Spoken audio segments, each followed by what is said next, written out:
안녕하세요. 바리파이어입니다. 이번엔 트럼프 피격 사건 이후 당선 가능성이 높아지는 상황에서 출렁이는 미국 주식시장의 상황을 트럼프의 정책 가이드와 연결지어 알아보려고 합니다. 기후변화, 경제외교, 국방, 보건의료 순으로 4가지 섹터에서 관련된 ETF의 피격 사건 이후 움직임을 살펴보겠습니다. 먼저 기후변화입니다. 트럼프는 대부분의 기후변화 법안에 반대하며 백악관 임기 이후에도 바뀌지 않았습니다. 국내 석유 및 가스 생산을 늘리겠다고 맹세했으며 풍력 발전 개발에 대한 정부 보조금에도 반대하는 입장입니다.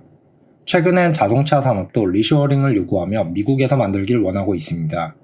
이러한 입장에 따라 저는 자동차와 에너지 섹터가 영향받을 수 있다 생각되었고 다음에 보시는 표로 정리해봤습니다. 24년의 주가 변화를 보면 전기차와 태양열 에너지는 떨어지는 반면 포드, 엑슨모빌, 풍력, 원자력 에너지는 상승했습니다. 트럼프 피격 사건 이후로 시간을 좁혀서 보면 전기차와 풍력 에너지, 태양열 에너지는 하락폭이 부각되었고 에너지 섹터 중에서는 유일하게 원자력만이 상승했습니다. 트럼프가 차기 대통령이 된다면 앞으로의 지구 온도 상승으로 인한 이상기후는 더욱 가속화될 것으로 보입니다. 다음은 경제 파트로 트럼프는 모든 수입품에 10%의 새로운 관세를 부과하고 중국산의 모든 수입품에 60%의 관세를 부과할 것을 제안했는데 중국산 또는 모든 국가의 전기 자동차에 더 높은 관세를 부과할 가능성도 있습니다. 그렇게 되면 관세로 인해 제품의 가격은 인상될 것이고 강화된 무역 장벽으로 소득, 고용, 경제 성장 감소로 이어지는 결과를 가져올 것으로 경제학자들은 예상 중입니다. 즉, 트럼프 경제가 추구하는 관세 증가, 감세 정책, 이민 제한의 조합은 인플레이션을 급증시킬 가능성이 높습니다. 특히 관세는 제품 가격에 전가되면서 소비세를 올리는 것과 유사한 효과를 얻을 수 있습니다.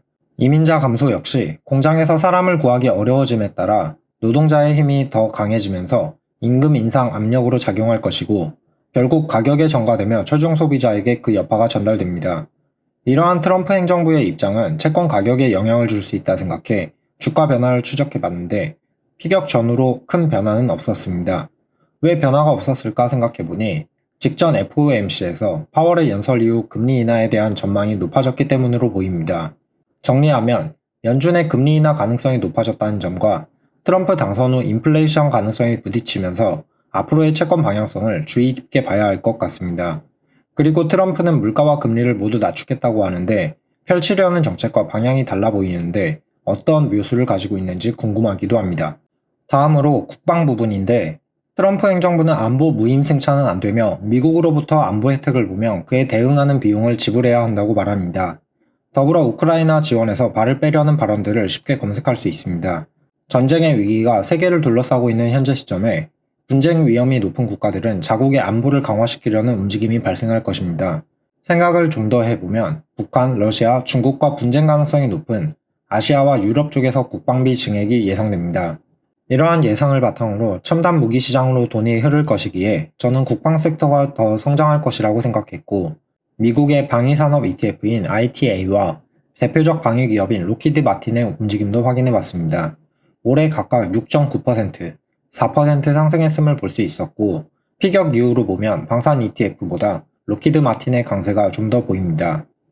다음은 보건의료 부분입니다. 전당대회 하루 전 발표한 공약에 따르면 트럼프는 오바마 행정부 때 만들었던 메디케어와 사회보장 비용을 삭감하고 싶어 했지만 표를 위해 한 발 물러선 것으로 보입니다.